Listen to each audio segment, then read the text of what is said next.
Лучше всего Кавказский хребет. Отсюда с вершины Машука видно ранней весной и ранней осенью, спустя 2 часа после восхода солнца. Здравствуйте! Сегодня в мастерской здоровья курортные новости. Каких историй только мельком не услышишь от экскурсоводов. Туристы жадно вдыхают тонкий прозрачный воздух, щелкают затворами фотоаппаратов. Мы находимся в Ессентуках, около крупнейшей питьевой галереи целой Европы. Здесь одновременно могут получить отпуск минеральной воды 5000 человек. Бювет источника на территории санатория «Виктория» был построен относительно недавно, в 90-м году. Несмотря на то, что скважины целительных вод находятся совсем рядом, поэтому качать минералку из соседнего Нижнего парка не приходится. Вокруг питьевой галереи, в нескольких метрах от питьевой галереи, находится скважина, откуда подается минеральная вода непосредственно перед приемом. Мы не находимся на заводе минеральных вод, эта вода живая. Эти сложные химические формулы и составы достаточно просты в своем понимании. Сейчас я вам попробую объяснить. Все эти составляющие мы употребляем благодаря минеральной водичке не для того, чтобы насытить хлором, бромом, йодом, сульфатом и так далее наш организм, а для того, чтобы простимулировать процессы. Например, если мы пьем минеральную воду мелкими глоточками, то мы запускаем процессы в желудке. Если пьем большими, то начинает работать наш кишечник. В отличие от соседних источников в курортных городах, минералка Ессентуков по вкусу гораздо приятнее и не имеет особо выраженного запаха. Ессентуки номер 17. У меня сейчас в стакане самая соленая вода на курорте. Хотя в бутылках она совершенно другая. Она более газированная, ну и, наверное, еще больше в ней соли, чем в этой настоящей из источника. Эту воду под номером 17 особенно любят дети, но если у вас есть в организме избыток соли, пить ее не стоит. Как и у любого природного лекарства, у воды есть свои противопоказания. Ее нельзя пить слишком много или слишком мало. Бросаются в глаза таблички у кранов «холодная», «теплая», «горячая». На самом деле вода в галерею поставляется одна, температурой 11 градусов, то есть холодная. В этих трубах она уже нагревается, причем нагревается само стекло, по которым движется вода. Никаких кипятильников и подогревателей не существует. Что касается теплой и горячей воды, она обладает спазмолитическими и анальгезирующими свойствами, поэтому любая патология, сопровождающая этой симптоматикой, значит, назначение идет теплой и горячей воды. Что касается холодной воды, она обладает расслабляющим или послабляющим действием. А вот хранить эту воду долго не стоит. В правильных условиях, то есть в бутылке из темного стекла в закрытом виде, она может храниться едва больше недели. В обычном стакане или пластиковой емкости несколько часов. Это касается абсолютно всей минералки на всех каменноводских курортах. Название новое появилось в курортном лексиконе спустя целых 100 лет после того, как ввели в эксплуатацию знаменитый 4-й и 17-й номер Ессентуков. Но на самом деле, как выяснилось, минеральная вода новая обладает гораздо большими целительными качествами, нежели ее предшественницы.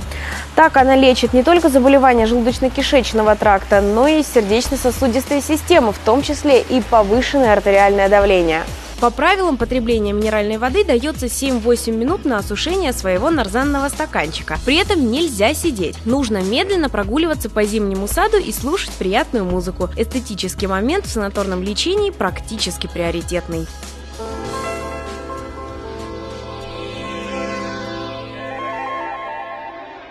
Курорт, собственно, тем и хорош, что здесь можно попробовать вневременные лекарственные методики. Пиявками вряд ли кого-то можно удивить, разве что ни с чем не сравнимым зрелищем. Оператор наш предпочел общаться с ними через объектив видеокамеры, но телесный контакт – это совершенно другое. Ну, ощущения, конечно, не самые приятные. Горячий гвоздик вбили. Медицинская пиявка признана мини-фабрикой по производству большого количества различных биологически активных субстанций. Основным действующим компонентом слюны пиявки является герудин. Ну, по нормативам, средняя пиявка от 7 до 10 мл может быть. Но если есть острое воспаление, если есть отек, какие-то застойные явления, то может быть и до 15, до 20. Истекает примерно такой же объем крови, который высосала пиявка. Но опять же, все зависит от того, сколько жидкости, сколько проблем существует в том или ином органе. После 40 минут такого обеда пиявка может прожить от года до 3 лет, причем ничем больше не питаясь. Но в современной медицине так называемый отработанный материал подвергается утилизации во избежание передачи каких-либо инфекций. Вот этот изгиб, видите, который есть? Да. Вот это головной конец пиявки. Вот это задняя, которая присоска, она просто лежит спокойно. В том месте, где она изгибается, это и есть головной конец. Это вот там вот у нее рот, и там находится сколько зубов? 270. 270, потрясающе. Она имеет 3 челюсти и содержит 270 зубов. Каждая челюсть по 90 зубов. Вот как в тебя может 270 зубов поместиться? Пиявки расставляются на теле по принципу точек, как и в иглоукалывании. В зависимости от заболевания их ставят на разные зоны позвоночника, на точки проекции внутренних органов. Среди противопоказаний гирудотерапии в основном аллергические реакции, но в домашних условиях использовать метод лечения слюной пиявки лучше не надо.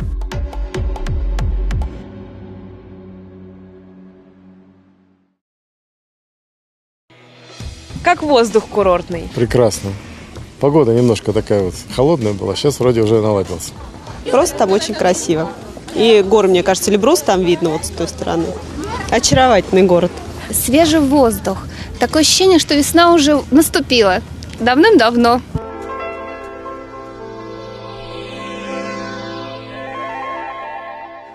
Один из лечебников, сохранившихся в Архангельске, украшен рисунком, перенесенным с камня. В бочке, стоящей на камнях и окутанной облаком пара, сидит человек. Рядом горит костер. На нем греются камни, которые подкладывают под бочку, а затем поливают отварами из целебных трав. Таким способом славянские знахари лечили от лихорадки, прострелов, суставных болей, грудной жабы, спинных и шейных болезней. Современный вид этой процедуры называется кедровая бочка. Когда вы попадаете в горячую сауну или в русскую баню, вы дышите горячим паром.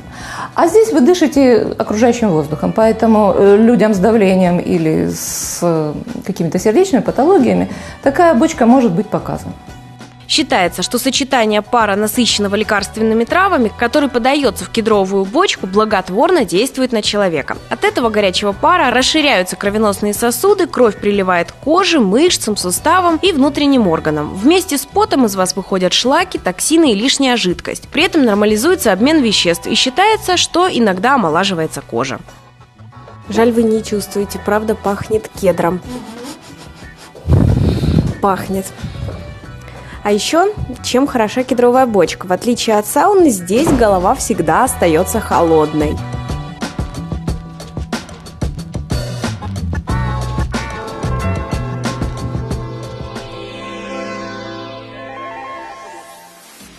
Чтобы оздоровиться, залезать в песок врачи не рекомендуют. Есть и без того масса прекрасных средств. Например, барокамера. По внешнему виду уменьшенная копия космического корабля. Единственное видимое отличие в отсутствии невесомости. Предпочтение кислороду под высоким давлением. Сейчас пациент барокамеры спит, а в это время через дыхательные пути в его легкие поступает огромное количество кислорода. Этот кислород распределяется по всему организму и активизируется в тех местах, где находится очаг воспаления обменных процессов. И, собственно, он начинает свою работу.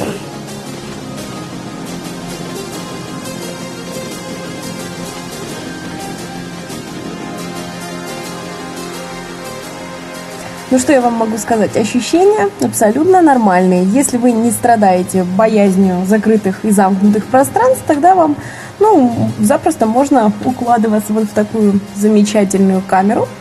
Изнутри она напоминает бочку, а это как в самолете, иллюминаторы. Лечение с использованием кислорода в России занимаются недавно, около 40 лет. А первые опыты барокамер относятся аж к 17 веку. Этот метод полезен и здоровым людям, так как недостаток кислорода в клетках человеческого организма является причиной появления заболевания. Человек привык к газовой среде, в состав которой входит всего 23 объемных процента кислорода. А в барокамере у нас частота кислорода доходит до 99,7%.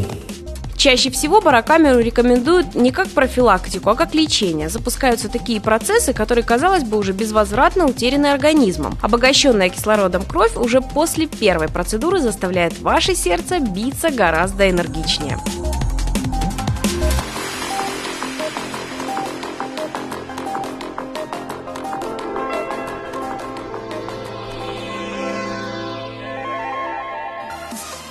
Волейбол мы чаще всего воспринимаем по телевизору и только как профессиональный спорт. Но на самом деле это хорошая тренировка для всех мышц организма. Надо именно хорошо размяться, чтобы избежать во время игры травм. Это надо потянуться, размять все мышцы, побегать, надо на турничке повисеть, чуть поотжиматься, покрутить плечевым суставом, поясницей, шеей. Как размялся, значит будет меньше травм.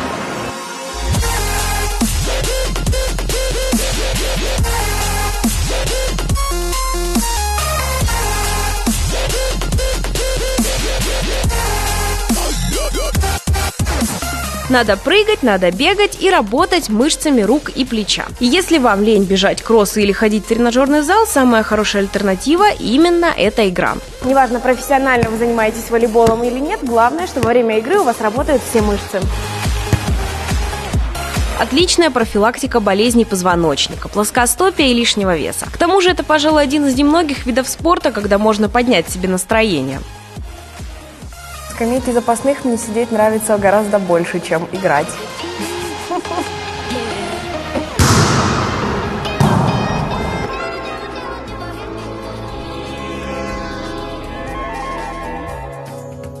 В народной медицине ягоды клюквы используют для лечения артериального давления. Сок ягод полезен при лихорадке, а также при пониженной кислотности желудочного сока. Испокон веков эта ягода считалась молодильной и особенно полезной для женщин. Клюква обладает тонизирующим и освежающим эффектом, повышает умственные и физические способности. Именно поэтому клюкву рекомендуют регулярно есть жителям регионов с неблагоприятным климатом, а также тяжелыми экологическими условиями.